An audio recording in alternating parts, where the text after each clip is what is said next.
Thank you very much. Good to see you today. Why do you think France is getting so involved in Syria? What's Paris seeking to gain by supporting the rebels?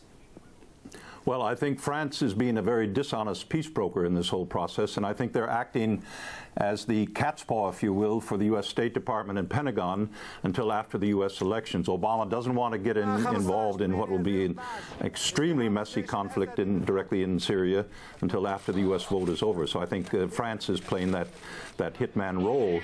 And the idea of giving heavy artillery to these so-called buffer zones is the most cynical thing imaginable. It's going to create civil war.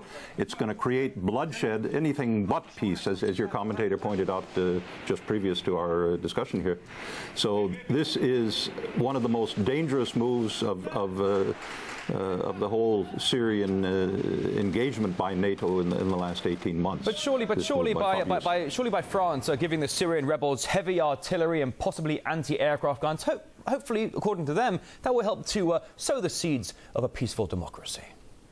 Well, I think if you look at what the Muslim Brotherhood has been reported doing since they took the presidency in Egypt, you'll see that the Syrian opposition is dominated by the Muslim Brotherhood, the same organization, and their long-term agenda is introducing an Al-Qaeda or Taliban-like fanatical Islamic Sharia law into Syria and ending the tolerance of different religions, which has been the trademark of Syrian life for decades under the al-Assad family, but in general. And there are reports from journalists inside Syria over the last months of the so-called opposition. In many cases, they're Al-Qaeda or Mujahideen that have been brought in from Saudi Arabia and elsewhere and provided guns and weapons, that they have beheaded civilians and blamed the atrocities on the Assad government. So this is really, I don't know what you could call the equivalent of the Fabius recognition of a government in exile or building a government in exile.